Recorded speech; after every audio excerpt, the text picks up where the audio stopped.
जय हिंद बच्चों। तो आज हम लोग देखने जा रहे हैं क्रॉस प्रोडक्ट और vector product of two vectors.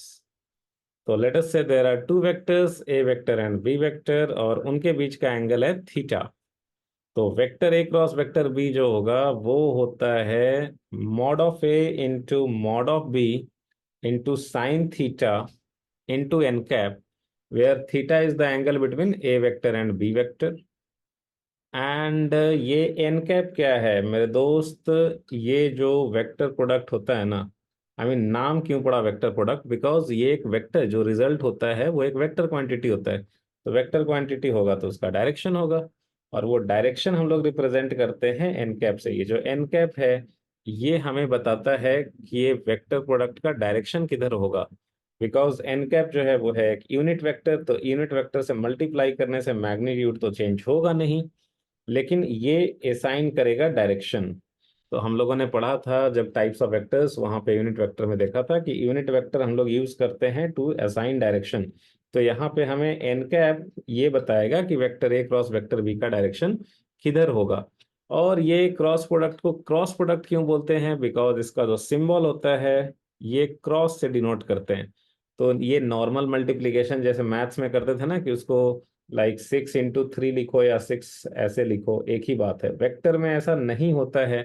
Vector में जो है आपका डॉट का मतलब अलग होता है। डॉट का मतलब डॉट प्रोडक्ट जो आपने पढ़ा पिछले क्लास में, mod of A into mod of B into cos theta.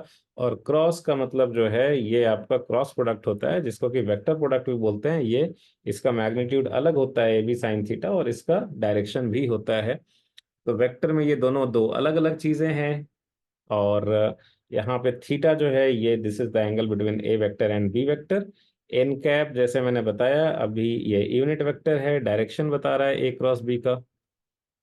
अब देखो भाई, तो पहले तो मैग्नीट्यूड तो देख ही लिया ए बी साइन थीटा, पहले डायरेक्शन ही देख लेते हैं।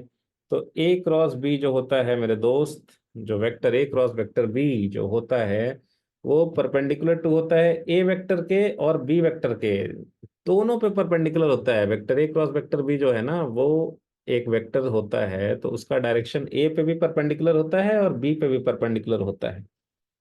अच्छा, और हम लोग ऐसा भी बोल सकते हैं कि vector A cross vector B जो होगा ना, it will be perpendicular to the plane formed by A vector and B vector. अब ये तो सर हम समझे नहीं ये क्या होता है। तो देखो, किसी भी दो लाइन से ना एक प्लेन बनता है। जैसे यहाँ पे ए वेक्टर है और ये बी वेक्टर है। तो ये दो लाइन के हेल्प से वेक्टर ए और वेक्टर बी के हेल्प से एक स्पेसिफिक प्लेन बनता है। जैसे देखो, मैं बता रहा हूँ, लेकिन पहले ये देख लो कि vector A cross vector B जो होगा वो उस प्लेन के परपेंडिकुलर होगा। जो ए और बी से प्लेन बनेगा, ए और बी वेक्टर से जो प्लेन बनेगा, vector A cross vector B उसके परपेंडिकुलर होगा। अब देखो इसका मतलब क्या है, ये प्लेन बनता है वगैरह ब्ला ब्ला ब्ला, क्या है ये चीज? तो देखो, जैसे क्या होता है ना कि अगर मान लो कोई दो पॉइंट है, तो दो पॉइंट है, तो दो पॉइंट से पास करने वाला एक स्पेसिफिक लाइन बनता है। दो पॉइंट से पास करने वाला एक स्पेसिफिक लाइन होता है। ठीक है, अगर कोई दो पॉइंट है तो उससे पास करने वाला एक स्पेशल लाइन होता है, एक स्पेसिफिक लाइन होता है। सिमिलरली अगर कोई दो लाइन है ना विच आर नॉट पैरेलल, अगर कोई दो लाइन है विच आर नॉट पैरेलल, तो किसी भी दो line which are not parallel उससे एक स्पेसिफिक प्लेन पास करेगा। स्पेसिफिक मतलब एक ही प्लेन। कोई भी दो लाइन है जो कि पैरेलल नहीं है, उससे सिर्फ एक ही प्लेन पास करेगा वो, इसीलिए स्पेसिफिक वर्ड यूज कर रहा हूं। जैसे यहाँ पे ये ए वेक्टर है, ये ए वेक्टर है, ये बी वेक्टर है। तो इस ये ऐसा प्लेन जिससे कि ए भी पास करे और बी भी पास करे, वैसा एक ही प्लेन होगा। और यहाँ पे इस फिगर में वो दिख रहा है वो प्लेन, ये ग्रीन कलर में। और कोई ऐसा दूसरा प्लेन नहीं होगा जिसमें ए और बी दोनों लाई करेंगे। तो कोई भी दो अगर लाइन है विच आर नॉट पैरेलल, तो उससे पास करने वाला एक ही प्लेन होता है, एक स्पेसिफिक प्लेन होता है। तो ए वेक्टर और बी वेक्टर से जो प्लेन बनेगा ना, वो जो स्पेसिफिक प्लेन बनेगा, जैसे यहाँ पे ये एकदम ग्रीन ग्रास कोट जैसा दिख रहा है ये वाला प्लेन, तो ए और बी से ये प्लेन बन रहा है, तो vector A cross vector B जो होगा, ये हमने देखा कि ए पे भी परपेंडिकुलर होगा, बी पे भी परपेंडिकुलर होगा। और आप ये भी बोल सकते हो कि जो ए क्रॉस बी होगा वो इस प्लेन के परपेंडिकुलर होगा, ए और बी से जो प्लेन बन रहा है उसके परपेंडिकुलर होगा। अब आपको ये पूछ आप ये आपके मन में आ सकता है कि सर, ये जो है ए क्रॉस बी से प्लेन बना, ठीक। ठीक है, ए और बी से प्लेन बना, ठीक। ए क्रॉस बी का डायरेक्शन उस प्लेन के परपेंडिकुलर होगा, ठीक। पर ये परपेंडिकुलर में आपने एरो का डायरेक्शन इधर कैसे ले लिया? मतलब अगर मैं ऐसे लूं लाइन, ऐसे एरो का डायरेक्शन रिवर्स कर दूं, तो ये जो लाइन है ये वाला भी तो इस प्लेन के परपेंडिकुलर ही है। तो ये वेक्टर क्यों नहीं, एरो का डायरेक्शन इधर क्यों नहीं? तो मेरे दोस्त, एरो का डायरेक्शन किधर होगा वो हम लोग डिसाइड करते हैं राइट हैंड थंब रूल से। और राइट हैंड थंब रूल क्या होता है वो हम लोग अभी समझेंगे। ठीक है, वो हम लोग अभी समझेंगे राइट हैंड थंब रूल क्या होता है। तो वो हम लोग अभी समझेंगे राइट हैंड थंब रूल क्या होता है। देखो भाई, राइट हैंड थंब रूल क्या होता है? ठीक है, नाम ही है राइट हैंड। तो अगर आपको निकालना है vector A cross vector B, अगर आपको निकालना है vector A cross vector B, तो आप क्या करो ना, अपने राइट हैंड के चारों फिंगर्स को, अपना राइट हैंड निकाल लो भैया, और उसके चारों फिंगर्स निकाल लो राइट हैंड के। और ए क्रॉस बी है, उसमें ए पहले आ रहा है, तो क्या करो आप, राइट हैंड के चारों फिंगर्स को ए की तरफ रखो। राइट हैंड के चारों फिंगर्स को ए की तरफ रखो और उसको घुमा लो तुम बी की तरफ, उसको बी की तरफ घुमाओ। ऐसे घूमेगा, देखो ऐसे घूमेगा। राइट हैंड के चारों फिंगर्स को ए की तरफ रखो, बी की तरफ घुमाओ। तो क्या ये ऐसे घूमेगा? देखो, पहले इधर रखा था फिंगर्स, और अभी इधर ऐसे मोड़ लिया बी की तरफ, ऐसे मोड़ लिया बी की तरफ। ठीक है, ए से बी की तरफ मोड़ लिया, ऐसे पहले ए की तरफ था चारों फिंगर्स, अभी बी की तरफ मोड़ लिया। तो थंब जो है, आप करके देखो, तो थंब जो है वो किधर जा रहा है? ऊपर जा रहा है। थंब ऊपर जा रहा है। अब हमें यही कंफ्यूजन था ना, मतलब कि एरो का डायरेक्शन में सिर्फ कंफ्यूजन था, डायरेक्शन तो पता ही था कि भाई ए क्रॉस बी जो है वो इस प्लेन के परपेंडिकुलर होगा। ए और बी से जो स्पेसिफिक प्लेन बना, ए क्रॉस बी उस प्लेन के परपेंडिकुलर होगा। कंफ्यूजन जो रह गया था वो एरो के डायरेक्शन में, कि सर एरो ऊपर होगा या नीचे होगा। तो ये राइट हैंड थंब रूल से हमें ये पता चला कि एरो ऊपर होगा। तो ए क्रॉस बी का डायरेक्शन किधर हो जाएगा भाई? ए क्रॉस बी का डायरेक्शन हो जाएगा ये इधर, इधर ए क्रॉस बी। ठीक है।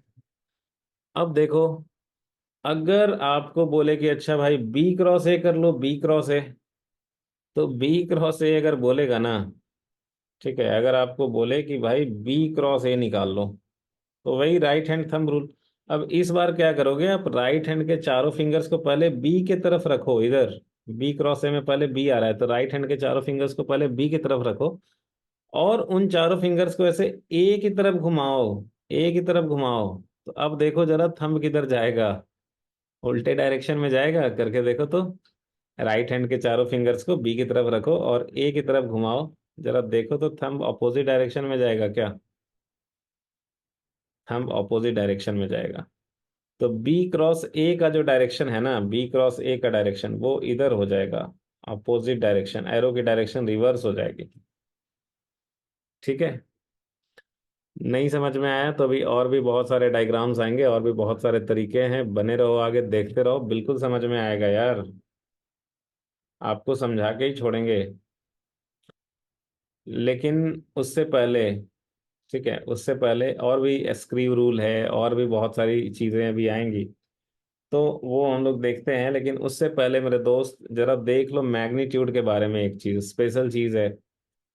ये कह रहा है कि देखो, डायरेक्शन तो तुमने देख लिया, ठीक है, कि ए क्रॉस बी का डायरेक्शन ए के परपेंडिकुलर होगा, बी के भी परपेंडिकुलर होगा, ए और बी से जो प्लेन बनेगा उस प्लेन के परपेंडिकुलर होगा, और एरो का direction right hand thumb rule से देंगे।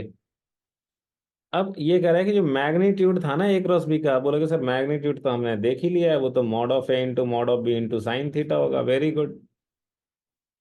ये बोल रहा है कि ये जो वैल्यू है ना, ये पैरेललोग्राम के एरिया के इक्वल होता है। कौन सा पैरेललोग्राम? ये देखो, ए और बी से, ए और बी वेक्टर को अगर हम एडजेसेंट साइड्स मान करके एक पैरेललोग्राम बना देना, ए वेक्टर और बी वेक्टर अगर दोनों पैरेलल नहीं है, तो क्या होगा कि उनको एडजेसेंट साइड्स मान करके अगर हम एक पैरेललोग्राम बना दें, जैसा कि इस डायग्राम में बना हुआ है, तो मेरे दोस्त इस पैरेललोग्राम का जो एरिया है ना, इस पैरेललोग्राम का जो एरिया, उसका value mod of A into mod of B into sine theta के इक्वल ही आता है। देखो हम लोग प्रूफ करते हैं, देखो कैसे। तो प्रूफ करते हैं, देखते हैं कैसे आता है भाई। तो आप क्या करो, इसको ऐसे जोड़ दो यार। जोड़ दिया तो ये बन गया दो ट्रायंगल। दो ट्रायंगल, क्या ये दोनों ट्रायंगल कॉन्ग्रुएंट हैं? हाँ जी, ये वाली लेंथ है मॉड ऑफ बी, और ये वाली लेंथ भी है मॉड ऑफ बी, और ये वाली लेंथ है मॉड ऑफ ए, और ये वाली लेंथ भी है मॉड ऑफ ए, और ये जो है ये साइड तो कॉमन ही है। तो तीनों साइड्स जो हैं वो सेम ही है।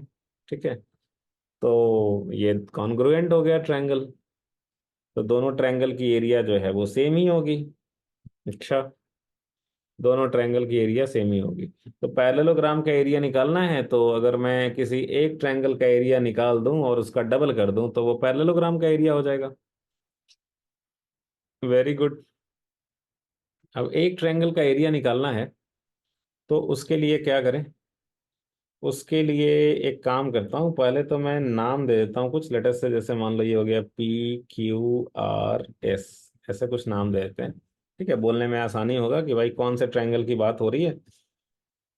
तो लेटर से मान लो कि ट्रायंगल QSR की बात करते हैं, ये ट्रायंगल QSR की बात करते हैं।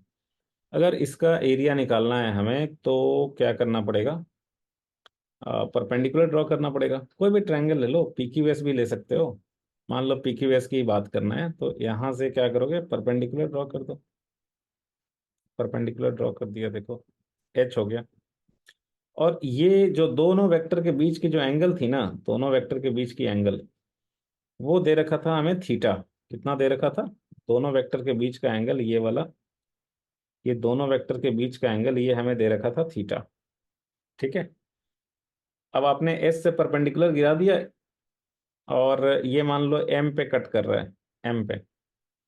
तो ये बताओ, क्या मैं इस ट्रायंगल का एरिया, एरिया ऑफ ट्रायंगल मेरे दोस्त, area of triangle PQS, PQS ये लिख सकते हैं half into base into height. और अगर मैं बेस ले लूं किसको? PQ को, तो हाइट जो है वो हो जाएगा कितना? SM। हाइट हो जाएगा SM। अब PQ की जो वैल्यू है वो है मॉड ऑफ बी। PQ जो है वो तो बी वेक्टर है, तो उसका जो मैग्नीट्यूड होगा, उसका जो लेंथ होगा, वो तो मॉड ऑफ बी होगा। और SM की भाई हाइट हमें पता ही नहीं है। SM का जो वैल्यू है वो हमें पता ही नहीं है। अच्छा, तो अगर मैं SM निकाल लूं तो अपना काम हो जाएगा। अब SM बहुत आसानी से निकाल सकते हैं अगर हम ट्रायंगल ले लें फ्रॉम ट्रायंगल PMS। तो अगर मैं ट्रायंगल PMS की बात करूं, ये वाला, तो ये राइट एंगल ट्रायंगल है। तो इस राइट एंगल ट्रायंगल में मैं साइन थीटा लिख सकता हूँ क्या? बिल्कुल लिख सकते हैं। साइन थीटा होगा perpendicular, perpendicular MS by hypotenuse. Hypotenuse इसका हो गया PS। तो ये हो गया MS हो गया, या SM का हो या MS का हो, SM। ठीक है, और बाई PS जो है वो तो ए वेक्टर है, ये देखो PS ए वेक्टर है। तो यहाँ पे PS को आप लिख सकते हो mod of A. So therefore SM is equal to mod of A into sine theta. हाँ जी, ये निकल गया, SM आ गया mod of A sine theta. तो इसको आप रख दो यहाँ पे ऊपर वाले इक्वेशन में, इक्वेशन 1 में। So therefore area of triangle PQS is equal to आ गया half into mod of b, और SM के जगह पे आप रख दो mod of A sine theta. SM के जगह mod of A sine theta. ठीक है, तो ये PQS का एरिया कितना आ गया मेरे दोस्त? PQS का एरिया आ गया half into mod of B into mod of A into sine theta. और जो PQS का एरिया होगा, वही तो एरिया होगा किसका? वही तो एरिया होगा क्यू एस आर का भी, क्यू एस आर का भी।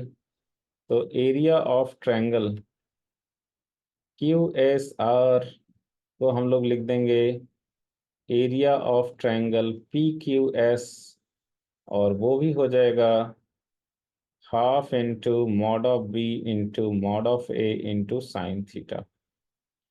तो therefore area of parallelogram, area of parallelogram जो है, एरिया ऑफ पैरेललोग्राम कितना आ गया, दोनों ट्रायंगल का एरिया को जोड़ देंगे तो दोनों तो सेम ही है, तो टू टाइम्स हो जाएगा। So this will be two into half into mod of B into mod of A into sine theta. Two two cut गया। सो दिस विल बी मेरे दोस्त mod of B into mod of A into sine theta. Parallelogram का area कितना हो गया, mod of B into mod of A into sine theta. या आप वो लिखो या फिर mod of A into mod of B into sine theta लिखो, एक ही तो बात है। तो ए बी साइन थीटा जो क्रॉस प्रोडक्ट का जो मैग्नीट्यूड आ रहा था ना, वो कितने के बराबर आ गया, वो ये जो ए और बी को एडजेसेंट साइड्स मान करके जो पैरेललोग्राम बन रहा है ना, उसके एरिया के इक्वल आ गया ए क्रॉस बी का वैल्यू। ठीक है। तो इसका मतलब ये जो आपने ए क्रॉस बी, देखो ए क्रॉस बी का आपने डायरेक्शन चेक कर लिया था कि भाई ये परपेंडिकुलर टू दिस प्लेन होगा, और उसका एरो का direction right hand thumb rule से देंगे, ये भी आपने निकाल लिया था। तो आप ए क्रॉस बी को एक एरो से रिप्रेजेंट कर रहे हो, जैसा वेक्टर को हम लोग एक एरो से रिप्रेजेंट करते हैं, तो ये जो एरो की लेंथ होगी ना, ये लेंथ कितने के इक्वल होगी, ये लेंथ इक्वल होगी mod of A into mod of B into sine theta के इक्वल। ये जो लेंथ है इसका, ये कितने के इक्वल होगा, mod of A into mod of B into sine theta के equal. Length of this arrow will be mod of A into mod of B into sine theta. और यू कैन से कि जो area of parallelogram है उसका जो value आ रहा है area का, तो उतना ही बड़ा लेंथ होगा इस ए क्रॉस बी वाले एरो का। ठीक है। Okay. Because A cross B एक वेक्टर है, तो इसका जो लेंथ ऑफ द एरो होगा वही equal to magnitude of the vector के इक्वल होगा, और यहाँ पे magnitude A B sine theta है, तो इस एरो का लेंथ हो जाएगा ए बी साइन थीटा। तो मैग्नीट्यूड हमें समझ में आ गया, डायरेक्शन भी समझ में आ ही गया था। ठीक है, कि डायरेक्शन किधर होगा ए क्रॉस बी का। और एक और इंटरेस्टिंग चीज देखते हैं, वो क्या है, वो ये है कि देखो अगर कोई वेक्टर ए और वेक्टर बी है, और उससे आपने एक प्लेन बना दिया, ए और बी से एक स्पेसिफिक प्लेन बन गया, तो अगर कोई वेक्टर है M into vector A plus N into vector B ना, तो अगर कोई वेक्टर है M into vector A plus N into vector B, तो ये वाली जो वेक्टर है M A plus N B, ये भी जरूरी है कि उसी प्लेन में लाई करेगा मेरे दोस्त। Yes, where M and N are constants, where M and N are constants. अगर ए वेक्टर और बी वेक्टर से एक स्पेसिफिक प्लेन हम कुछ बना लें, तो M into A vector plus N into B vector, ये बिल्कुल जरूरी है कि ये उसी प्लेन में लाई करेगा। ये हम लोग देखते हैं कैसे। जैसे एम और एन तो कोई कांस्टेंट है, ठीक है। अभी एम का वैल्यू जैसे मान लो 2 है, 3 है, तो जो एम ए वेक्टर हो जाएगा उसका लेंथ क्या कर देंगे, ए वेक्टर का जो लेंथ था उसका डबल कर देंगे, ट्रिपल कर देंगे। अभी हमारे पास स्पेस थोड़ा कम है, तो मैं क्या करता हूँ कि एम को एक से छोटा ले लेता हूँ, जैसे मान लो एम का वैल्यू ले लें हाफ। तो ये जो एम ए वेक्टर है वो क्या हो जाएगा, वो ए के, ए का जो लेंथ है उसका हाफ कर देंगे। तो मान लो मैं हाफ ही ले लेता हूँ, ये ले लेता हूँ एम ए वेक्टर। तो ये क्या हो जाएगा, ए के पैरेलल। अच्छा, similarly, similarly N B vector, तो एन बी वेक्टर जो है वो बी के पैरेलल होगा। और अगर मैं एन को एक से ज़्यादा ले लूँ तो वो उसका लेंथ बी से लंबा होगा, बी से बड़ा होगा। और अगर मैं एन को छोटा ले लूँ 1 से, तो इसका जो लेंथ होगा वो क्या होगा, बी के लेंथ से छोटा होगा। तो मान लो मैं एन का वैल्यू एक से छोटा ही ले लेता हूँ, तो ये एन बी वेक्टर ये हो गया बी के पैरेलल। एन बी वेक्टर ये हो गया यार बी के पैरेलल। तो M A plus N B क्या होगा, M A vector plus N B vector, ये दोनों मिलके क्या बन जाएगा, ये बन जाएगा M A plus N B. ये दोनों मिलके बन गया ये वाला, देखो ये दोनों मिलके क्या बन गया, ये दोनों मिलके बन गया ये MA+NB, MA+NB,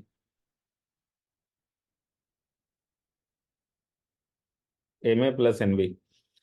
तो देखो अब चूंकि आपने पढ़ा था triangle law of vector addition, तो triangle law of vector addition में क्या होता है कि दो वेक्टर दो वेक्टर और उनका जो एडिशन होता है, वो उनका जो एडिशन होता है ये तीनों वेक्टर को मिला करके, ठीक है, दो वेक्टर और जो उनका रिजल्टेंट आ रहा है, जो उनका ऐड करके आ रहा है, उन तीनों से एक प्लेन बनता है और वो एक ट्रायंगल बनता है। तो यहाँ पे MA और NB इसी प्लेन में लाई कर रहे हैं, तो MA+NB भी इसी प्लेन में लाई करेगा। तो यहाँ से आपने क्या सीख लिया कि MA वेक्टर+NB vector, where M and N are constants, they always lie in the same plane as formed by A vector and B vector. A और B से जो प्लेन बनेगा, MA+NB उसी प्लेन में लाई करेगा। अभी इससे हमें क्या फायदा होगा? इससे हमें ये फायदा होगा कि देखो, एक चीज आपको पता करने में आसानी होगी कि एक और इम्पॉर्टेंट रिजल्ट है, वो देख लेते हैं फिर देखते हैं। एक और इम्पॉर्टेंट रिजल्ट है, ये कहता है कि अगर कोई लाइन किसी प्लेन के परपेंडिकुलर हो गया ना, if any line is perpendicular to any plane, then it will be perpendicular to all the lines lying in that plane. If a line is perpendicular to any plane, so it will be perpendicular to all the lines, or it will be perpendicular to any line lying in that plane. जैसे देखो, जैसे यहाँ पे ये देखो, ये एक plane है और जो vector A cross vector B है ना हमारा, वो हमने देखा था क्या है, वो इस प्लेन के परपेंडिकुलर है। तो ये कह रहा है कि vector A cross vector B, since vector A cross vector B is perpendicular to this plane, so A cross B will be perpendicular to any line lying in this plane. So therefore आप क्या बोल सकते हो? आप ये बोल सकते हो कि जो A क्रॉस B है वो A के भी परपेंडिकुलर होगा, बिकॉज A भी इसी प्लेन में लाई कर रहा है। ये जो A क्रॉस B है ये B के भी परपेंडिकुलर होगा। ये जो A क्रॉस B है मेरे दोस्त, ये MA+NB के भी परपेंडिकुलर होगा, बिकॉज MA+NB हमने अभी ये देखा कि MA+NB इसी प्लेन में लाई करेगा। और vector A cross vector B जो है वो इस प्लेन में लाई करने वाला किसी भी लाइन पे परपेंडिकुलर होगा। So A cross B will also be perpendicular to MA+NB। वो M और N कुछ भी हो सकते हैं, जैसे मान लो कि लाइक वो M का वैल्यू मान लो हम 2 ले लें, N का वैल्यू मान लो -1 ले लें, so it will also be perpendicular to 2A-B, या ऐसे करके कुछ भी ले लो आप। ठीक है, 3A-4B, 3A+4B, -3A+-4B, ठीक है, जो भी लेना है 3A+4B, M और N का वैल्यू कुछ भी ले सकते हो। तो A क्रॉस B उन सब पे परपेंडिकुलर होगा, है ना ये मजेदार बात। तो आप जरा ट्रू और फॉल्स बताओ तो, अभी अभी आपने पढ़ा है उसी पे बेस्ड है। ये बताओ, वेक्टर ए का अगर डॉट प्रोडक्ट निकालें A क्रॉस B के साथ, क्या वो जीरो होगा? डॉट प्रोडक्ट क्या होता है? लाइक दो वेक्टर का डॉट प्रोडक्ट निकालते हो तो mod of one vector into mod of another vector into cos cos of the angle between them. अब देखो, एक ए क्रॉस बी जो है ना वो तो ए के परपेंडिकुलर होगा, तो ए के परपेंडिकुलर होगा तो जो कॉस थीटा लिखोगे वहां पे, वहां तो थीटा 90 हो जाएगा, तो वो क्या हो गया? जीरो। आपने पढ़ा था डॉट प्रोडक्ट वाले में कि अगर दो vectors perpendicular to each other हो गए तो उनका जो डॉट प्रोडक्ट है वो डेफिनेटली जीरो होगा, बिकॉज दो वेक्टर अगर परपेंडिकुलर टू ईच अदर हो गए तो उनके बीच का एंगल 90 हो गया। तो कॉस ऑफ 90 डॉट प्रोडक्ट में तो कॉस थीटा आता है, तो कॉस ऑफ 90 जीरो हो गया। तो यहाँ पे A क्रॉस B जो है वो A के परपेंडिकुलर है, तो इन दोनों का डॉट प्रोडक्ट क्या हो जाएगा? जीरो। ठीक है। और आप जो है नोट्स बनाते रहो यार, नहीं तो क्या है, पढ़ोगे भूलोगे, कोई फायदा थोड़ी होगा फिर। ठीक है, नोट्स बनाना बहुत ज़रूरी है और नोट्स को रिवाइज करना बहुत ज़रूरी है, चाहे आप कहीं भी पढ़ो, कहीं से भी पढ़ो। ठीक है, तो नोट्स बनाओ और बार बार रिवाइज करो। विदाउट एनी रिवीजन वो चैप्टर ऐसा होगा जैसे आपने कभी पढ़ा ही नहीं था।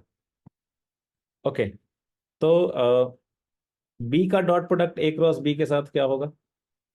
Zero, because A cross B जो है वो तो बी के भी परपेंडिकुलर है, तो बी के भी परपेंडिकुलर है तो उसके साथ भी उसका डॉट प्रोडक्ट जीरो हो जाएगा। है ना। बी के साथ भी इसका एंगल जो बनेगा ए क्रॉस बी का वो 90 डिग्री होगा, तो कॉस 90 जीरो हो गया, डॉट प्रोडक्ट जीरो हो गया। M A plus N B dot A cross B, तो ए क्रॉस बी अभी अभी आपने देखा कि M A plus N B पे ही परपेंडिकुलर होता है, तो इसके साथ भी इसका डॉट प्रोडक्ट जीरो हो जाएगा। तो ये तीनों स्टेटमेंट्स ट्रू हैं मेरे दोस्त, ये भी ट्रू, और ये भी ट्रू, ये भी ट्रू। और बी क्रॉस ए, भाई ए क्रॉस बी अगर परपेंडिकुलर है ए के, तो बी क्रॉस ए भी तो परपेंडिकुलर ही होगा। बिकॉज आपका देखो, अगर मान लो ए वेक्टर है ये और ये बी वेक्टर है, तो ए क्रॉस बी अगर इधर आता है, तो ए क्रॉस बी अगर इधर आता है, तो बी क्रॉस ए ऐसे उल्टे डायरेक्शन में आता है। तो इस प्लेन के, अगर ए क्रॉस बी इस प्लेन के परपेंडिकुलर है, तो बी क्रॉस ए भी इस प्लेन के परपेंडिकुलर ही होगा। तो ए का dot product, so B cross A जो है वो ए पे भी परपेंडिकुलर हो गया, तो ए के साथ भी इसका डॉट प्रोडक्ट जीरो। और बी क्रॉस ए बी पे भी परपेंडिकुलर है, तो बी के साथ भी इसका डॉट प्रोडक्ट जीरो। तो ये सारे स्टेटमेंट्स आपको ट्रू ही दिए गए थे। ठीक है। सो अभी तक हमने क्या सीखा मेरे दोस्त, अभी तक हमने क्या सीखा, हमने ये सीखा कि मैग्नीट्यूड और डायरेक्शन क्या होता है ए क्रॉस बी का। इतने देर में हमने इतना ही सीखा कि मैग्नीट्यूड होगा ए बी साइन थीटा, वो एरिया ऑफ द पैरेललोग्राम के इक्वल होता है। और direction of A cross B जो होता है वो ए के भी परपेंडिकुलर, बी के भी परपेंडिकुलर, और ए और बी से जो प्लेन बन रहा है उसके भी परपेंडिकुलर। एरो का direction right hand thumb rule से देते हैं। अब हम लोग देख लेते हैं कुछ प्रॉपर्टीज। यस, कुछ प्रॉपर्टीज। क्या ए क्रॉस बी और बी क्रॉस ए इक्वल होगा? कैसे इक्वल होगा भाई, दोनों वेक्टर है, दोनों का डायरेक्शन अपोजिट है, कैसे इक्वल होगा? नहीं इक्वल होगा। क्या होगा इनफैक्ट, इसका भी magnitude A B sine theta, इसका भी magnitude B A sine theta, same ही है। तो मैग्नीट्यूड दोनों का सेम है, और यूनिट, सॉरी यूनिट भी तो सेम ही रहेगा, और डायरेक्शन जो है वो उल्टा है। तो डायरेक्शन उल्टा है, तो क्या लिखोगे आप लिखोगे बी क्रॉस ए और A cross B, they will be negative of each other.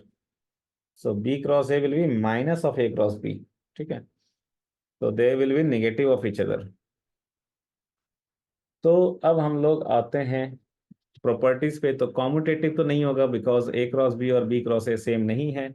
In fact they are negative of each other. B cross A is minus of A cross B, minus of A cross B.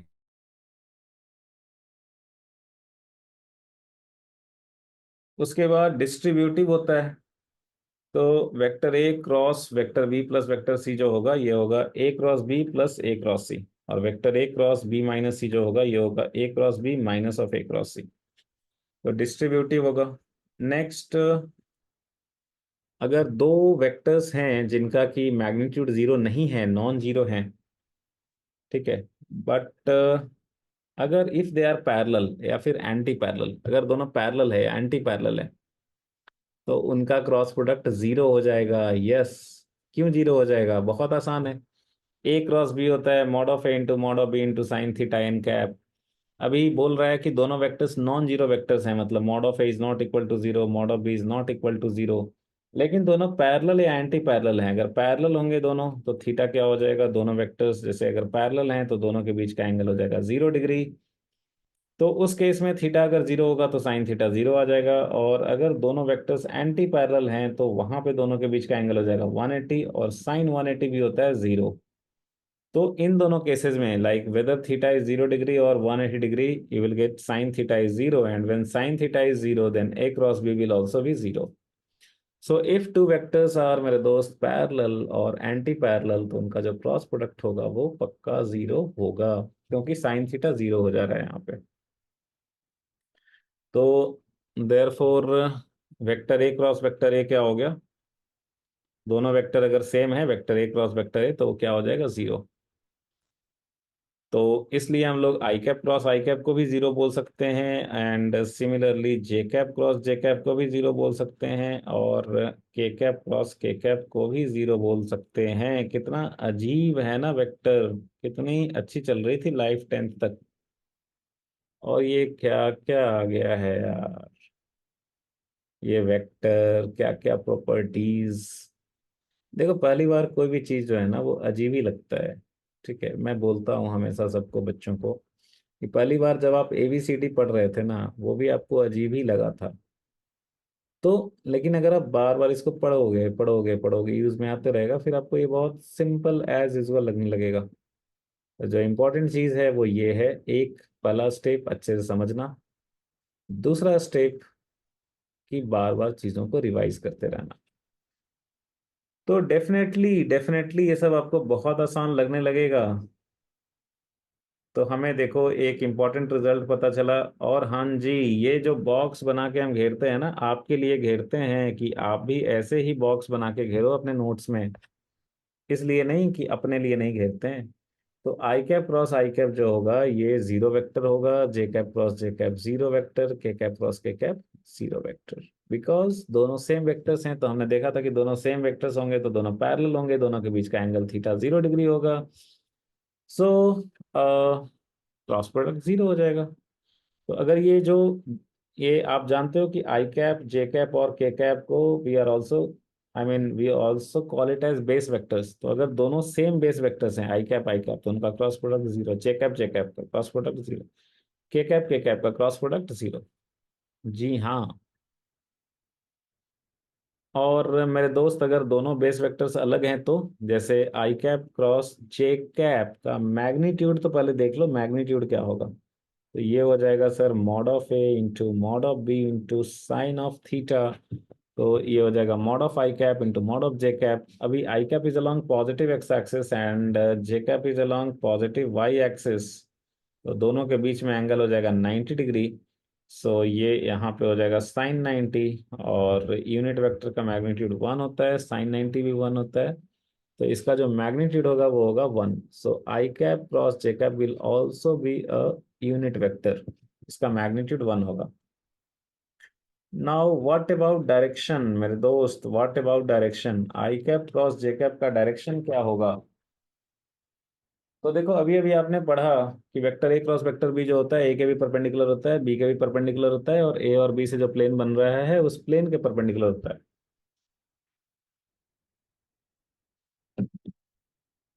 तो आई cap cross J cap जो होगा वो x axis पे भी perpendicular होगा, Y axis पे भी perpendicular होगा, और एक्स और वाई से जो प्लेन बनेगा, ठीक है, एक्स के भी परपेंडिकुलर होगा, वाई के भी परपेंडिकुलर होगा, और एक्स और वाई से जो प्लेन होगा उस प्लेन के परपेंडिकुलर होगा।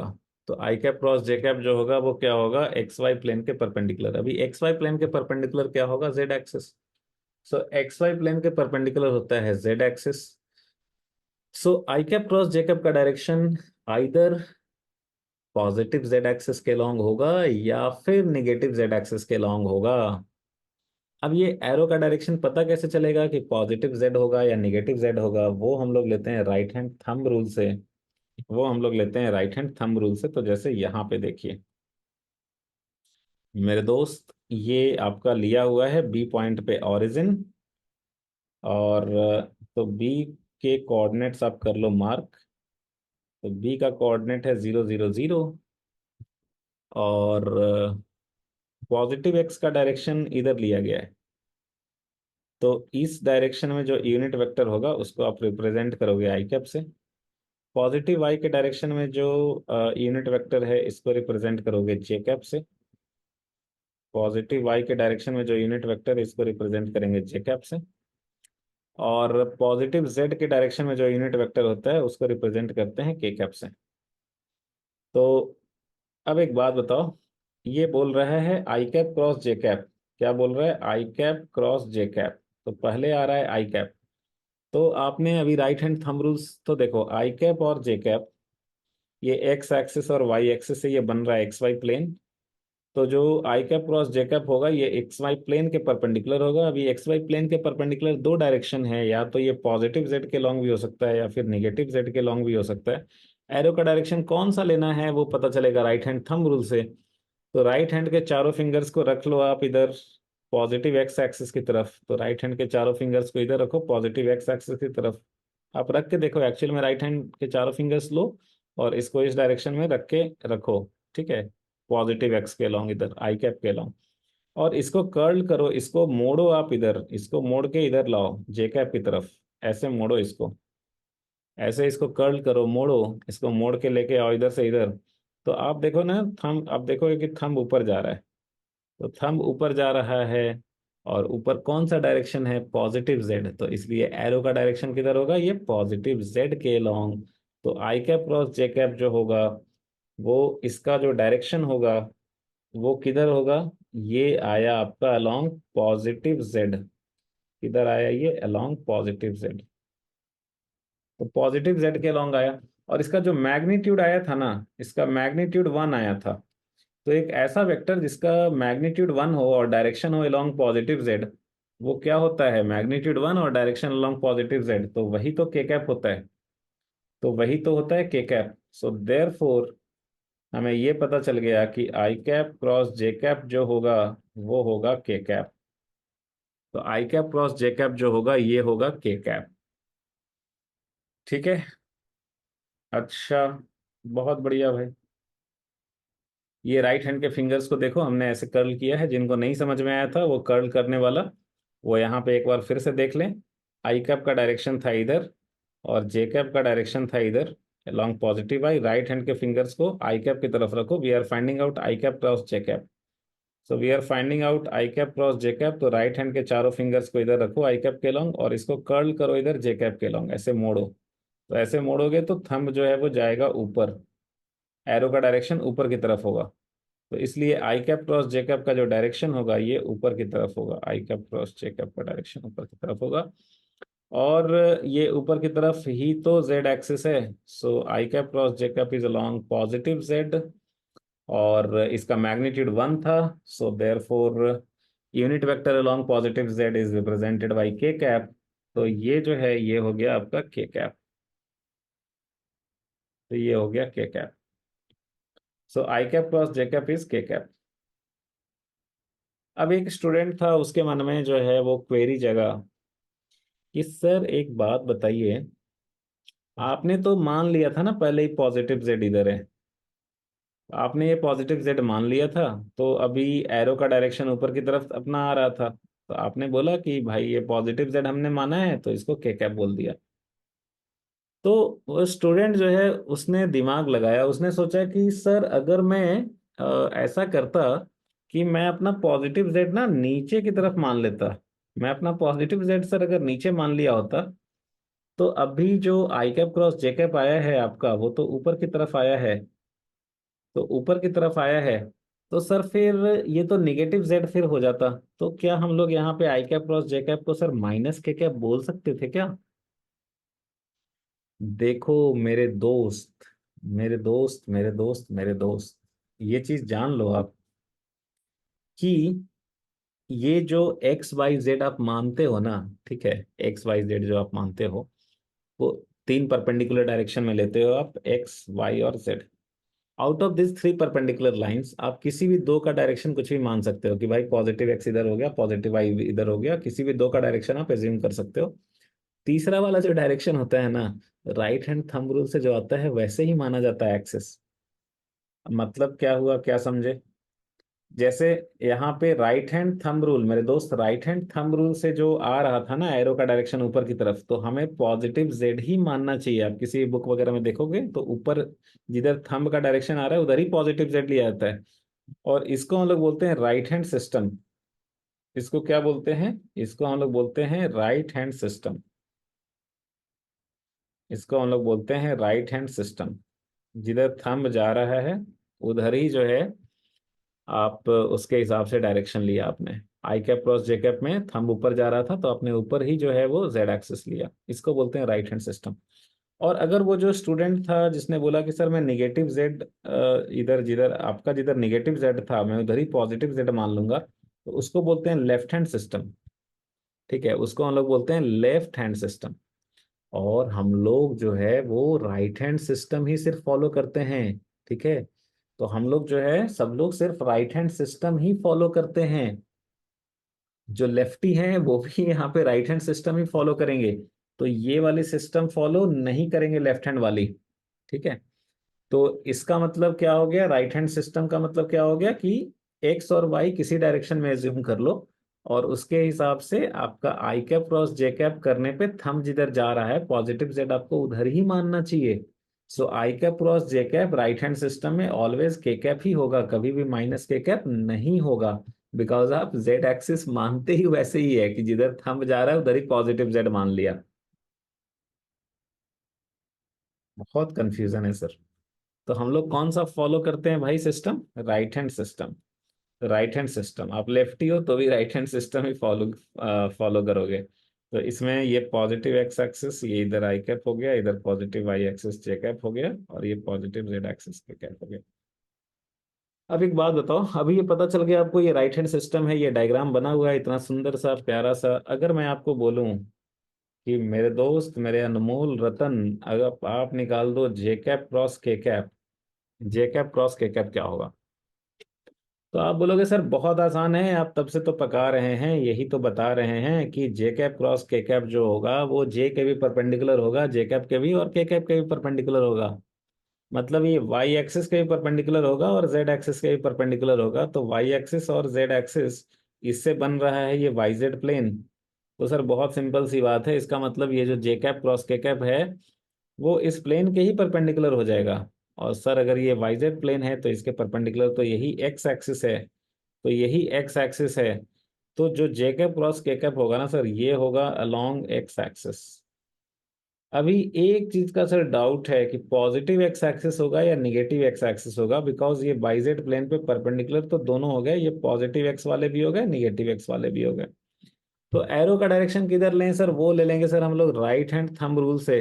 तो राइट हैंड थंब रूल ये कहता है कि राइट हैंड के चारों फिंगर्स को पहले रखेंगे जे कैप के तरफ, तो राइट हैंड के चारों फिंगर्स को पहले इधर जे कैप की तरफ रखिए, और इसको मोड़िए ऊपर में के कैप की तरफ। तो राइट हैंड के चारों फिंगर्स को जे कैप से के कैप की तरफ मोड़ेंगे। मोड़ के देखो, राइट हैंड के चारों फिंगर्स को इधर रखो जे कैप की तरफ, और के कैप की तरफ मोड़ के देखो थंब किधर जा रहा है। इधर अलोंग पॉजिटिव एक्स आ रहा है, अलोंग निगेटिव एक्स जा रहा है, किधर जा रहा है देखो, करके देखो भाई। तो ये इधर आता है, अलोंग पॉजिटिव एक्स एक्सिस आता है।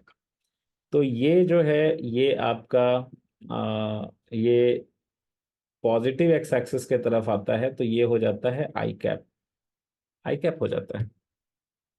यूनिट वेक्टर तो होगा ही, देखो मैग्नीट्यूड वन ही होगा। J cap cross K cap करोगे तो क्या हो जाएगा? Mod of J cap into mod of K cap into angle between them, so sine theta, sine 90।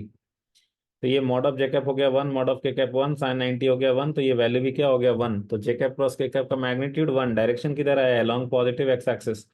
तो unit vector along positive X axis, उसी को तो ही तो आई कैप से डिनोट करते हैं। सो जे कैप क्रॉस के कैप क्या पता चल गया हमें?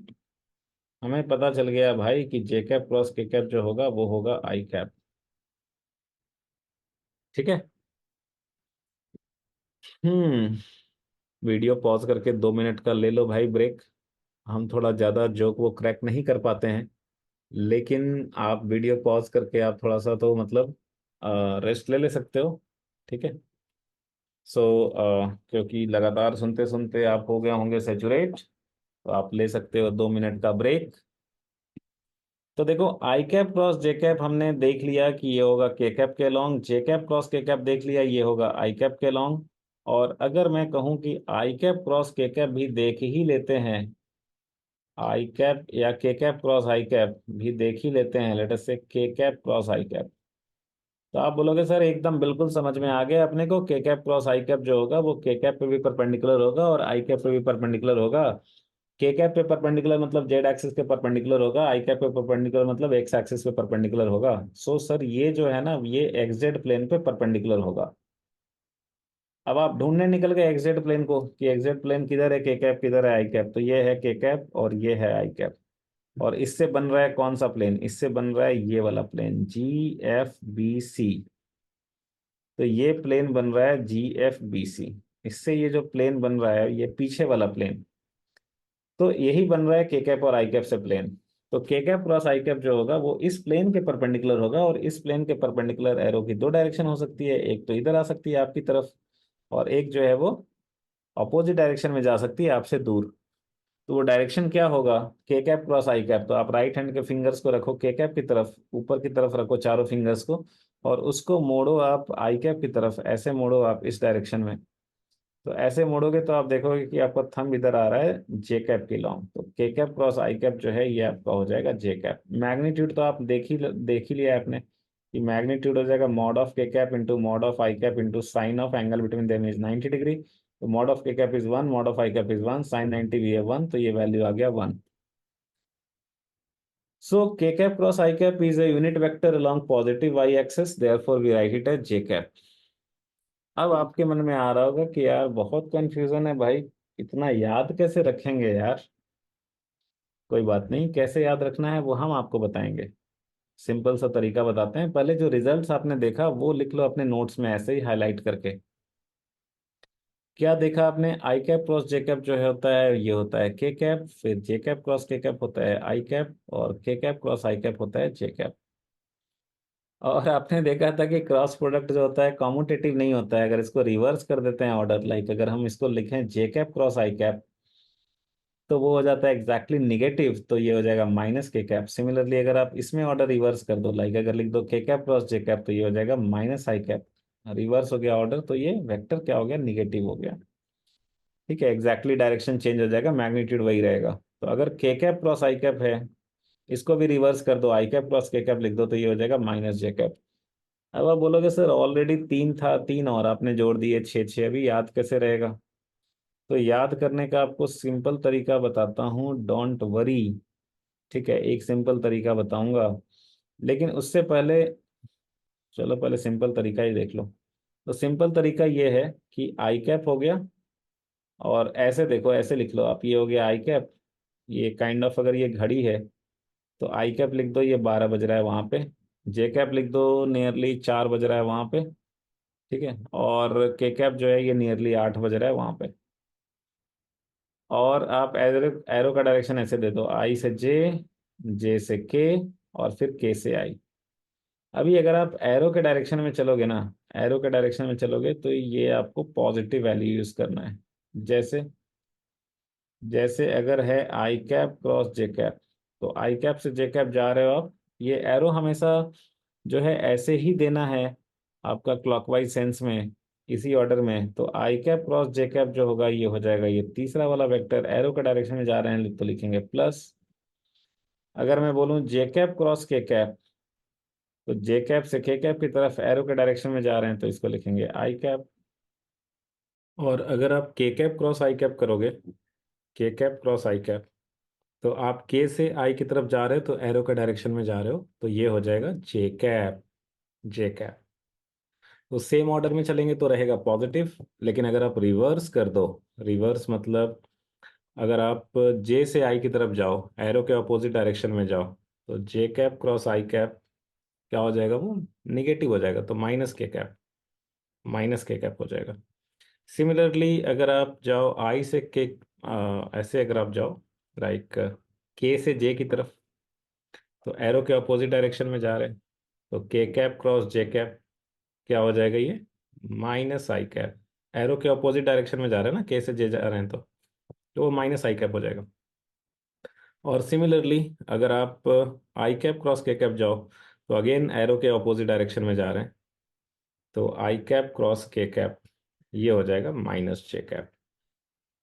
तो ये ऐसे देखने में ना बहुत आसानी होता है। लाइक हम लोगों को भी स्टार्टिंग में दिक्कत होता था जब बिल्कुल 11th में थे, स्टार्ट में पढ़ते थे, पर ऐसे देखने से काम बहुत आसान हो गया था, मुझे याद है। और जब भी कंफ्यूजन होता था तो ऐसे ड्रॉ करते थे फटाफट, और चेक कर लेते थे कि भाई पॉजिटिव होगा या निगेटिव होगा। अभी आपको बताया था ना, हाँ एक स्क्रीव रूल भी बताएंगे। स्क्रीव रूल क्या होता है? जैसे जो काम आपने राइट हैंड थंब रूल से किया वही काम स्क्रीव रूल भी करके देता है। ये हमें बताता है एरो के डायरेक्शन के बारे में। जैसे ये ए वेक्टर और बी वेक्टर है, इससे ये प्लेन बन रहा है, ए क्रॉस बी इस प्लेन के परपेंडिकुलर होगा, एरो का डायरेक्शन फाइंड आउट करना है। तो आप क्या करोगे कि अगर आपको लिखना है ए वेक्टर क्रॉस बी वेक्टर, तो ये बताओ ए से अगर बी की तरफ जाएं तो कैसे घूमेंगे? ऐसे, ये कौन सा डायरेक्शन हो गया? Anti clockwise. तो देखो अगर ये स्क्रीव जो है ना वो ऐसे एंटी क्लॉकवाइज में घूमे, अगर ये स्क्रीव ऐसे इस डायरेक्शन में घूमे, तो ये बताओ ये किधर, मतलब ये थोड़ा और टाइट होके नीचे जाएगा या फिर खुलेगा ऊपर आएगा? अगर स्क्रीव को आप ऐसे ऐसे खोलो, देखो A cross B, vector A cross vector B, ये वाला डायरेक्शन है। तो अगर मैं स्क्रू को इस डायरेक्शन में घुमाऊं, तो इस डायरेक्शन में अगर घुमाऊंगा तो क्या होगा, ये धीरे धीरे खुल के ऊपर आएगा या फिर ये टाइट होके नीचे जाएगा। तो ये देखोगे आप कि धीरे धीरे खुल के ऊपर आएगा। तो जिधर स्क्रू जा रहा है, ऊपर जा रहा है, तो वही हो गया ए क्रॉस बी का डायरेक्शन। यही हो गया ए क्रॉस बी का डायरेक्शन। तो इसको स्क्रू रूल बोलते हैं। बाकी आपने राइट हैंड थंब रूल से तो देख ही लिया है, अब ये स्क्रू रूल भी पता चल गया। तो आप एक काम कर सकते हो, और ये वैल्यूज भी आपको पता ही है, तो आप एक काम कर सकते हो कि ये सब जो चीजें आपने अभी निकाला, ठीक है, जैसे अभी हम लोगों ने निकाला कि हाँ भाई, जे कैप क्रॉस के कैप क्या होगा, किधर होगा, के कैप क्रॉस आई कैप क्या होगा, तो ये आप स्क्रू रूल से भी एक बार चेक कर लो कि सेम आता है कि नहीं।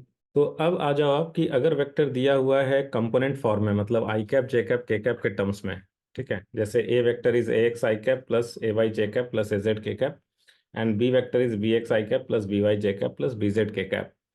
तो इसका हम लोग ए क्रॉस बी कैसे निकालेंगे मेरे दोस्त? तो इसका ए क्रॉस बी कैसे निकालेंगे? तो आप इसको पूरा जैसे है वैसे ही लिख दो, और एक एक करके आप ब्रैकेट खोलना शुरू करो। तो एक एक करके आप ब्रैकेट खोलना शुरू करोगे तो फर्स्ट टर्म से स्टार्ट करो, इधर ए एक्स आई कैप, ठीक है, इधर पहला टर्म लो, और इसका इधर इस वाले ब्रैकेट के पहले टर्म से अगर करोगे तो क्या हो जाएगा, ए X B cap, A X B X I cap cross I cap. फिर फर्स्ट वाले का सेकंड टर्म के साथ ए एक्स बी वाई आई कैप क्रॉस जे कैप, फिर फर्स्ट वाले का थर्ड के साथ। तो ये तीन टर्म्स हो गए। उसके बाद फिर इसका सेकंड टर्म लेंगे ए वाई जे कैप, इसका इन तीनों के साथ एक एक करके क्रॉस प्रोडक्ट निकालेंगे। तो इन तीनों के साथ एक एक करके निकालेंगे। फिर इसका जो है वो थर्ड टर्म लेंगे, और इसका इन तीनों के साथ एक एक करके क्रॉस प्रोडक्ट निकालेंगे। तो यहाँ पे टोटल आ जाएगा 3 × 3 9 टर्म्स आ जाएंगे। तो ऐसे करके आप लिख लो, और आप ये खुद ट्राई करो, ठीक है, ये आप खुद ट्राई करो भाई। तो होगा क्या, देखो और भी शॉर्टकट मेथड है, पर ऐसे आप करते हो ना तो आपके ही मन में एक क्लैरिटी आती है, ठीक है, आप कॉन्फिडेंट फील करते हो, आपको सब कुछ पता होता है। तो भले ही लाइक शॉर्टकट मेथड्स हैं, वो भी आगे बताएंगे कराएंगे, सब ठीक है, बट आप खुद से जब पेन पेंसिल चलाते हो, खुद से जब ऐसे देखते हो ना, तो वो आपको एक अलग लेवल का क्लैरिटी और सेटिस्फैक्शन मिलता है। तो ये काम कर लो आप। सो अब देखो, हम लोगों ने तो ऊपर देख रखा है कि भाई आई कैप क्रॉस आई कैप जीरो होता है, जे cap cross J cap zero होता है, और K cap cross K cap भी जीरो होता है। उसके बाद अभी अभी तो हम लोगों ने देखा कि आई कैप क्रॉस जे कैप क्या होगा, जैसे ये एरो के डायरेक्शन, एरो वाला चीज देखा, वहां से देख सकते हो। तो ये सब वैल्यूज रख दो आप, like I cap cross J cap is के cap, I cap cross K cap is minus J cap, ऐसे ये सब वैल्यूज आप खुद से रखो। तो खुद से रखो, आप चेक हो जाएगा कि आप सही कर रहे हो कि नहीं कर रहे हो, ठीक है। तो चेक करो, देखो क्या यही है, ये वैल्यूज वैसे ही रख दिए यार। तो ये चेक कर लो आपने सही किया है गलत किया। अब इसको हम करते हैं रीअरेंज, और आई कैप का कोएफिशिएंट्स रखते हैं एक साथ, और जे कैप के कोएफिशिएंट्स एक साथ, और के कैप के कोएफिशिएंट्स एक साथ। तो ये आ जाता है बहुत ही लंबा चौड़ा टर्म, जो कि याद रखना है बहुत ही मुश्किल। तो आप चिंता मत करो, इसका आसान तरीका बताता हूँ। सो बेसिकली ये आ गया है vector A cross vector B, ये आ गया है। लेकिन ये इतना याद रखना काफ़ी मुश्किल है। तो इसको हम लोग कैसे करते हैं, इसको हम लोग करते हैं डिटर्मिनेंट मेथड से। तो डिटर्मिनेंट मेथड देखो क्या है, अभी बताता हूँ, और इस मेथड से करोगे तो यू विल सी कि ऊपर में ये जो रिजल्ट आया है, you will get the same answer, ठीक है, you will get the same answer. तो देखो इसको लिख बोलते हैं ऐसा डिटर्मिनेंट फॉर्म में लिखना, ठीक है। ये इसको बोलते हैं हम लोग फर्स्ट रो, ये है फर्स्ट रो। इसको बोलते हैं सेकंड रो, इसको बोलते हैं थर्ड रो। और ये वर्टिकल वाला जो होता है ये होता है कॉलम, ये है फर्स्ट कॉलम, ये है सेकंड कॉलम, और ये जो है ये है आपका थर्ड कॉलम, ठीक है। तो vector A cross vector B अगर लिखना है, सबसे ऊपर वाले फर्स्ट रो में लिखना है आपको आई cap J cap K cap. और यहाँ पे ए क्रॉस बी में पहले ए आ रहा है, ए वेक्टर, तो सेकंड रो में आपको लिखना है ए के coefficients A x A Y A Z, और बी जो है वो लास्ट में आ रहा है, तो इसको आपको सबसे लास्ट वाले रो में लिखना है। और इसके बाद हम लोग ये डिटर्मिनेंट खोलते हैं, ये डिटर्मिनेंट खोलते हैं तो हम लोग क्या करते हैं, सबसे पहले लिखते हैं हम लोग आई कैप, ये आपका जो है आई कैप ये लिखेंगे। और यहाँ पे आई कैप, अच्छा ये देखो, ये जो आई कैप है ना, ये क्या है, ये, एक सेकंड मैं थोड़ा इसको इधर लिख देता हूँ। ये जो आई कैप है, ये देखो किसमें है, ये है फर्स्ट रो फर्स्ट कॉलम, ठीक है।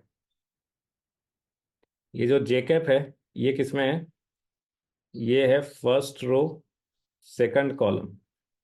और ये जो के कैप है, ये किसमें है, ये है first row and third column, third column, ठीक है। तो यहाँ पे देखिए, सबसे पहले आप लिख दो आई कैप, और आई कैप के कोएफिशिएंट्स डालने हैं। तो ये क्या होगा, आप क्या करो कि ये फर्स्ट रो फर्स्ट कॉलम का है, तो फर्स्ट रो फर्स्ट कॉलम को आप काट दो ऐसे, फर्स्ट रो फर्स्ट कॉलम को काट दो, ये टर्म्स हटा दो आप। अब बच गए ये, ठीक है। आई कैप के कोफिशिएंट लिख रहे हो आप, तो ये फर्स्ट रो फर्स्ट कॉलम में है ना, तो इसको आपने काट दिया। अब ये बच गया, तो इसको आप लिखोगे दिस माइनस दिस। सो ये दिस क्या है भाई, ये दिस है A Y B Z, A by B Z, A by B Z, और minus A Z B Y, ये आई कैप का कोएफिशिएंट हो गया। अच्छा, इसके बाद जो है, ये आप लिख दो जे कैप का कोएफिशिएंट।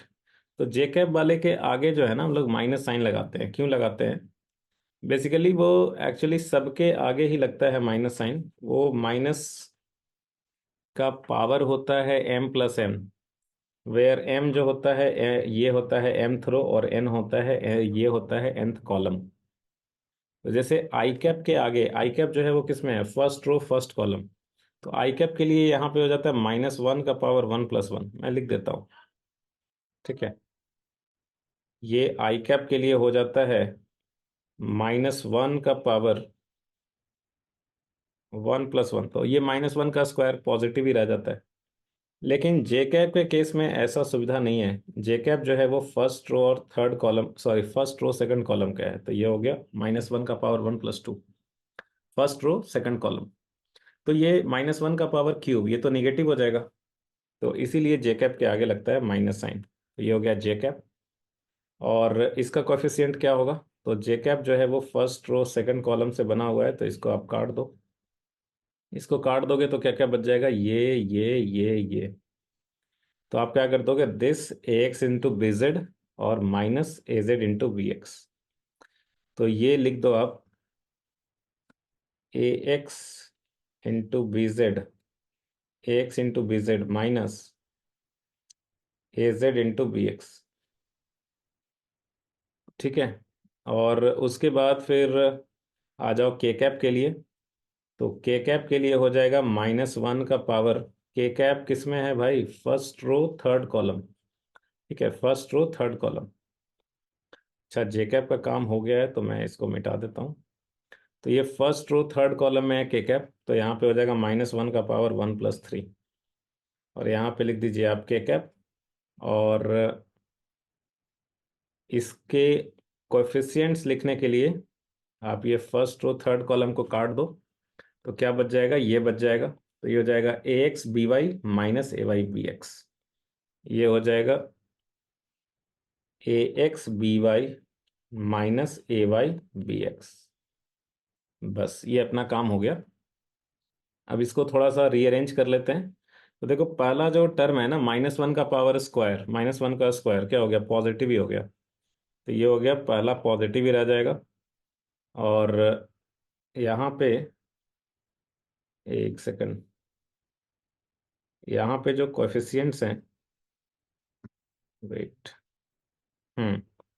तो यहाँ पे जो कोएफिशिएंट्स हैं, ये आपका कितना हो गया, ए Y B Z minus A Z B Y, और यहाँ पे माइनस का पावर 3, ये हो जाएगा माइनस, और यहाँ पे है जे कैप, जे कैप का कोएफिशिएंट क्या हो गया, ए X B Z minus A Z B x, और उसके बाद फिर है प्लस, -1 का पावर 4 प्लस हो गया, और प्लस के कैप, और के कैप का कोएफिशिएंट कितना है, ए एक्स बी वाई और minus of A by B X. देखो ऊपर में यही आया था क्या? ऊपर में आपको क्या सेम आंसर मिला था? मैच कर लो आप। तो ये मैच कर लो, आपको सेम ही आंसर आया था। तो ये डिटर्मिनेंट खोलने आ गया आपको। डिटर्मिनेंट खोलने आ गया। अगर आपको रहेगा ऐसा, मान लो अगर बी क्रॉस ए पूछ दिया vector B cross vector A, तो यहाँ पे पहले बी आ रहा है तो आपको सेकंड रो में बी के कोफिशिएंट्स डालने हैं, और सबसे लास्ट में ए आ रहा है तो सबसे लास्ट में थर्ड रो में आपको ए के कोफिशिएंट्स डाल देने हैं। फर्स्ट रो में यही रहेगा आई cap J cap K cap. तो इसका आप खुद से जरा लिखो तो, खुद से लिखो तो आप। तो ये क्या हो जाएगा? अभी आई कैप ये जो -1 का पावर वाला है ना चीज, अब ये बार बार आप मत लिखना, मतलब अभी इतना याद रखना, अंडरस्टूड है कि आई कैप और के कैप के आगे लग जाएगा प्लस साइन, और जे कैप वाले के आगे माइनस साइन लगा देंगे बस। तो ये हम लोग डायरेक्टली लिख लेते हैं यहाँ पे आई कैप। आई कैप का कोफिशिएंट्स के लिए क्या करेंगे? तो ये बना हुआ है first row I cap, first row first column से। तो इसके कोफिशिएंट्स क्या हो जाएंगे? ये हो जाएगा बी वाई ए जेड और minus B Z A Y. ये हो गया आई कैप का कोफिशिएंट। ठीक है।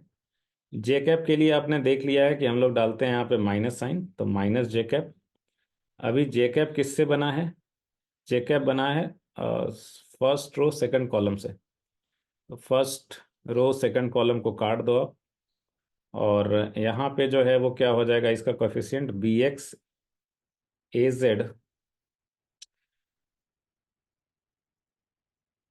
B X A Z. ठीक है, ये देखो B X A Z minus B Z A X, minus B Z A X. और इसके बाद फिर आप कर लो प्लस के कैप। तो के कैप के कोफिशिएंट्स में क्या होगा? के कैप के कोफिशिएंट्स के लिए आप फर्स्ट रो थर्ड कॉलम को काट दो, तो यहाँ पे बच जाएगा क्या? यहाँ पे बच जाएगा ये आपका this into this, so B X A Y, B X A Y minus B Y A X, minus B Y A X. ठीक है, B X A Y minus B Y A X. तो ये हो गया। तो ये आगे आपको डिटर्मिनेंट खोलने, डिटर्मिनेंट खोलने आ गया भाई। तो डिटर्मिनेंट खोलने आ गया, तो आप एक काम करो कि जरा बनाओ तो ये क्वेश्चन। तो ये अभी आपको पता चलेगा कि हाँ मतलब आ गया या नहीं आ गया। तो ये देखिए ए वेक्टर बी वेक्टर दिया हुआ है कंपोनेंट फॉर्म में। वीडियो को पॉज करो, खुद से करो। ठीक है, और फिर मेरे साथ आंसर मैच करो। खुद से नहीं करोगे तो ऐसे देखने से कोई फायदा नहीं होता है यार। ठीक है। हाँ तो यहाँ पे देखिए, ये अगर मैं बी क्रॉस ए की बात करूं, तो वेक्टर बी क्रॉस ए क्या लिखेंगे? ऊपर में आई cap J cap K cap. B का कोफिशिएंट, ये बी पहले आ रहा है तो पहले बी के कोफिशिएंट्स डालेंगे, 1 1 -6, 1 1 -6। फिर ए का कोफिशिएंट 2 -3 +4। फिर इसको खोलो तो क्या होगा? आई कैप पॉजिटिव रहता है, इसके कोफिशिएंट्स क्या डालेंगे? फर्स्ट रो फर्स्ट कॉलम को काट दो, तो यहाँ पे क्या हो जाएगा? 1 × 4 -6 × -3। जे कैप के लिए माइनस साइन डालते हैं, माइनस जे कैप होता है वो। इसके कोएफिशिएंट्स के लिए क्या करेंगे? इसके कोएफिशिएंट्स के लिए क्या करोगे? कुछ नहीं सर, काटा काटी करेंगे। ये काट दिया फर्स्ट रो सेकंड कॉलम को। अब जे कैप का कोएफिशिएंट क्या हो जाएगा? 1 × 4 -6 × 2। ये जे कैप का हो गया। और इसके बाद आप लिख लो के कैप। तो के कैप के कोएफिशिएंट्स के लिए फिर से होगा कट्टम कुट्टी, और के कैप है फर्स्ट रो थर्ड कॉलम में, तो ये इसको काट दिया, और यहाँ पे हो जाएगा ये this minus this, so this is 1 × -3 -1 × 2। तो ये हो जाएगा equal to I cap, so this will be 4 minus 18 minus J cap, 4 minus minus of minus 12, ये हो जाएगा +12, और प्लस के कैप हो जाएगा -3 -2, तो ये हो जाएगा -14 आई कैप, और ये हो जाएगा -16 जे कैप, और ये हो जाएगा आपका -5 के कैप। ठीक है, तो ये आंसर आ गया। और ए क्रॉस बी अगर निकालेंगे तो वो एग्जैक्टली ए क्रॉस बी के लिए क्या करोगे?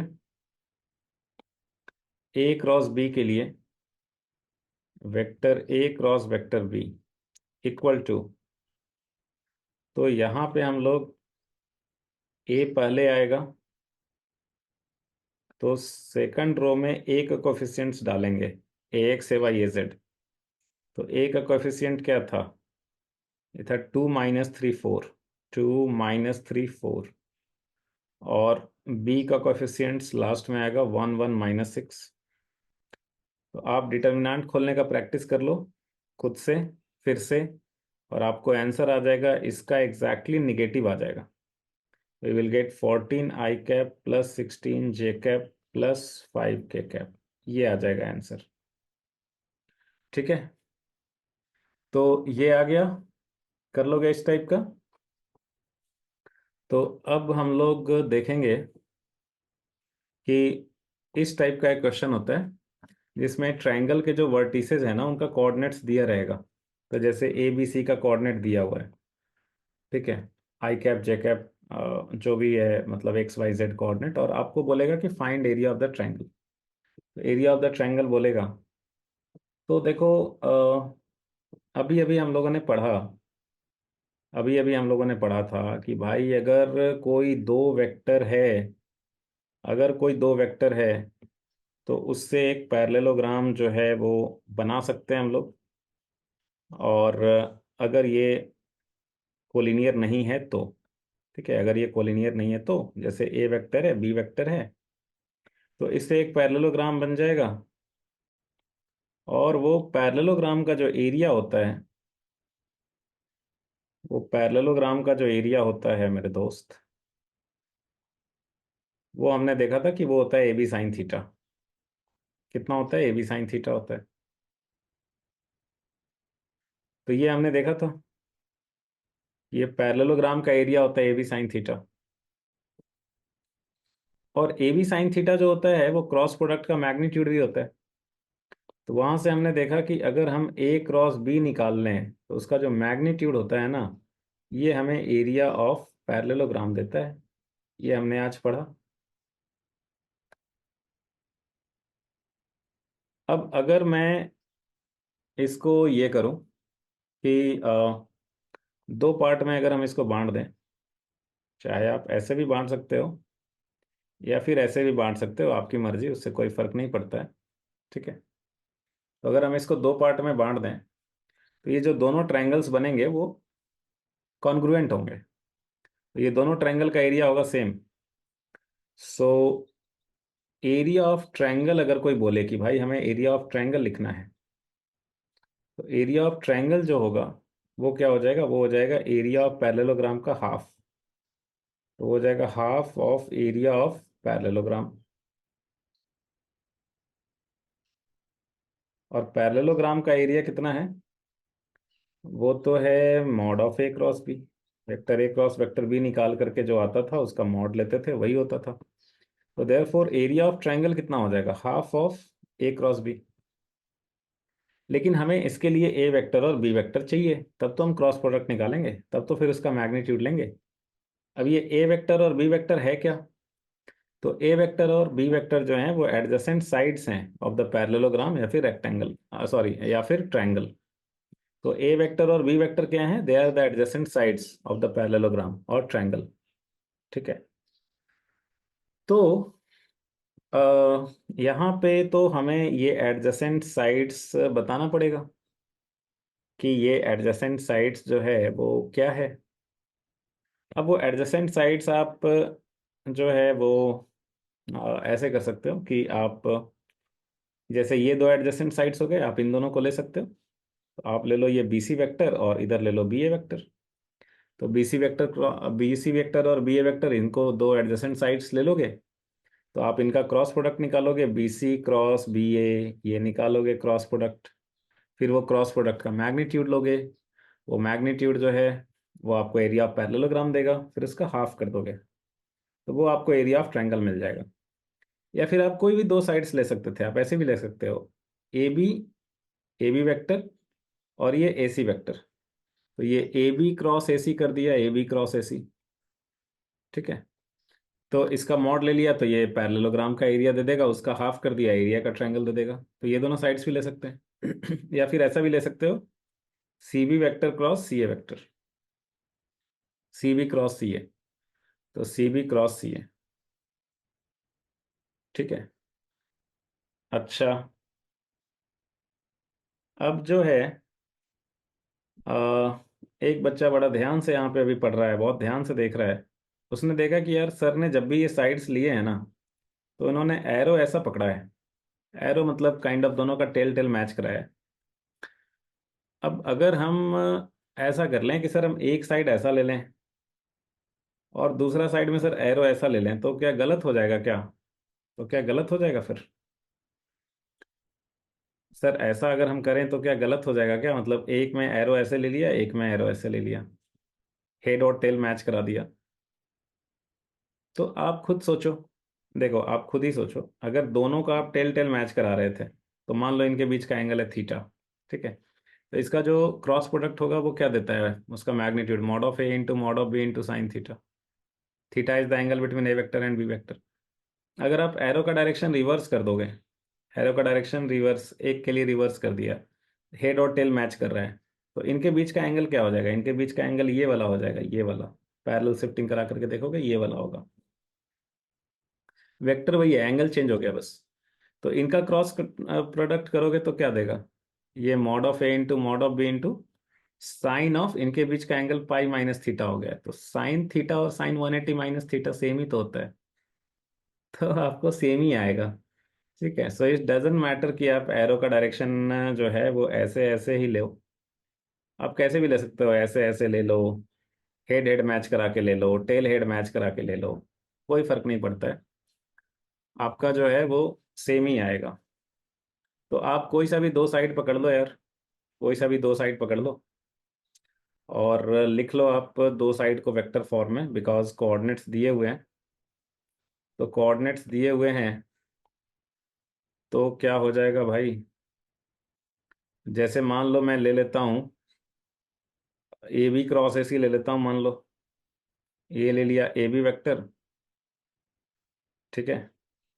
और या फिर अ, क्या बोलते हैं, या फिर कुछ और ले लेता हूँ, ठीक है।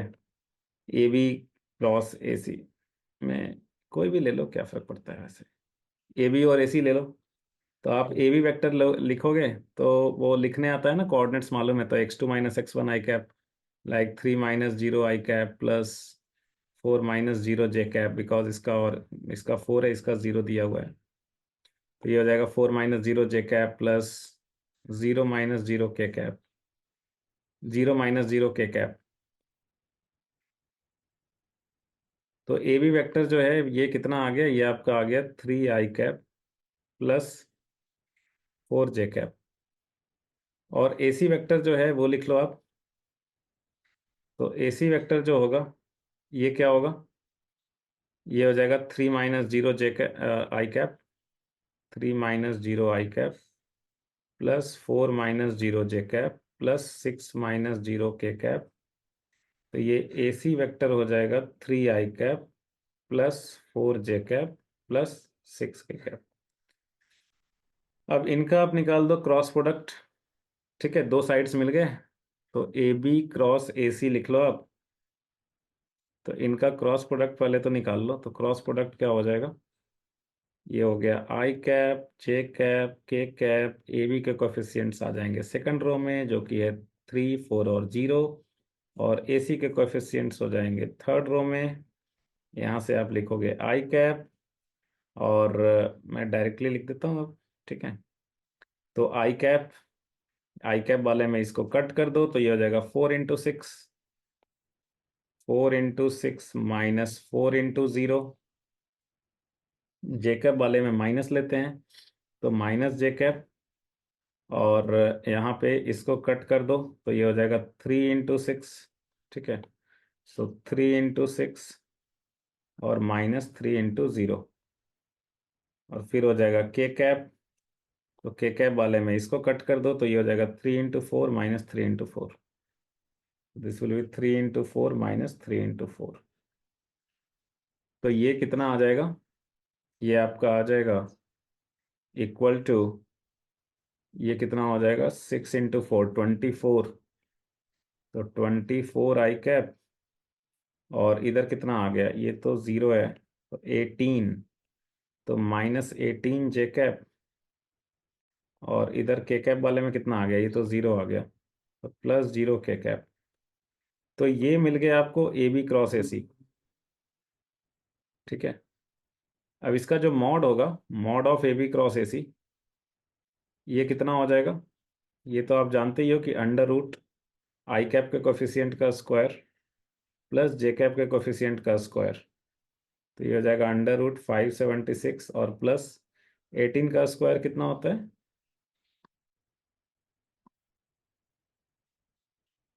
324। तो कितना हो गया ये, √900, 30 आ गया, 30। तो 30 आ गया भाई। ये 30 किसका एरिया निकला, पैरेललोग्राम का, ए बी क्रॉस ए सी का मॉड है। तो ट्रायंगल का एरिया क्या होगा, तो एरिया ऑफ ट्रायंगल ये हो जाएगा half of mod of A B cross A C. ये हो जाएगा 1/2 × 30, तो ये 15 हो जाएगा, 15। एरिया ऑफ ट्रायंगल 15 निकल गया। तो ऐसे करके मतलब कोई भी ट्रायंगल हो, उसके तीनों वर्टिसेस के कोऑर्डिनेट्स अगर दिए रहेंगे तो you can find area of the triangle. और एक और बात बताऊं, ये बहुत इंटरेस्टिंग है, मतलब खासतौर से ये जो डाटा लिया गया इसको आप बिना इस मेथड से कर सकते हो, मतलब विजुअलाइज करके कर सकते हो। जैसे आप जिस रूम में बैठे हुए हो उसको एक क्यूबॉइड मानो, और उसके एक साइड का उसमें एक ओरिजिन कुछ पकड़ो, 0 0 0 XYZ कोऑर्डिनेट सिस्टम पकड़ो, और ये पॉइंट्स को जरा मार्क करके देखो तो बहुत मजा आएगा। ये पॉइंट्स को मार्क करके देखो कि ये पॉइंट्स कहाँ कहाँ पे दिखते हैं, और फिर देखो कि वो कैसा ट्रायंगल फॉर्म हो रहा है।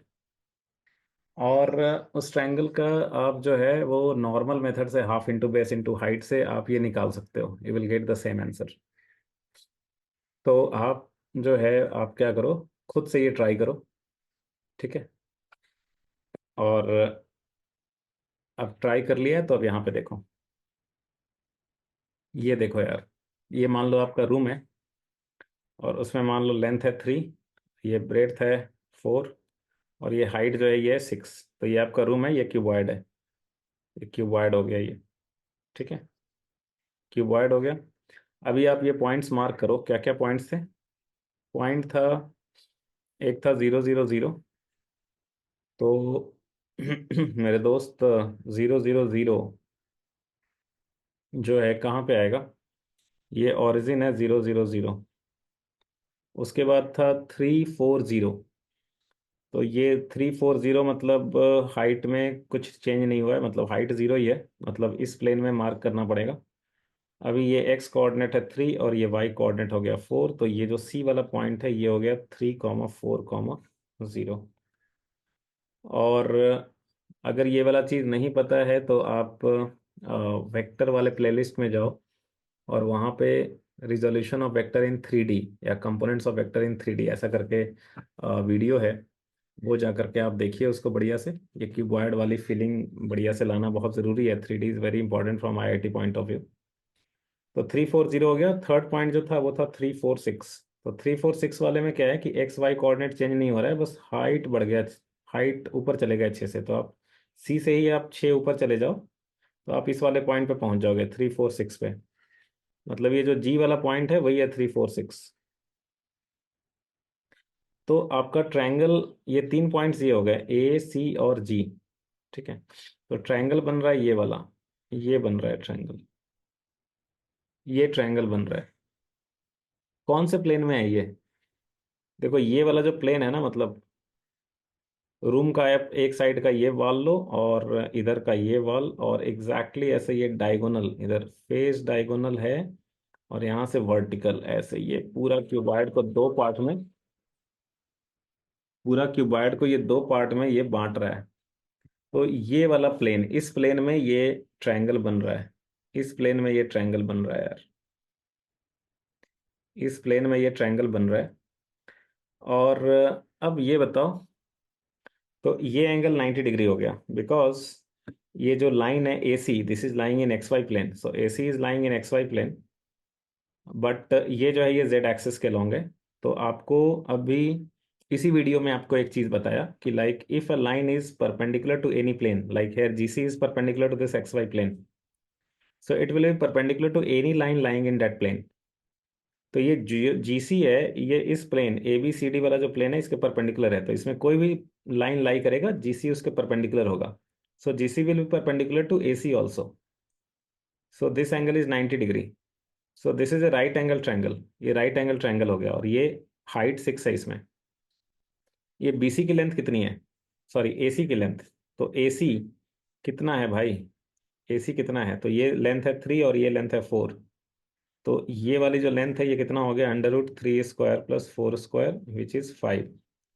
तो एसी की लेंथ है 5 और ये हाइट है 6 और ये है 90 डिग्री और ये बन रहा है ट्रायंगल।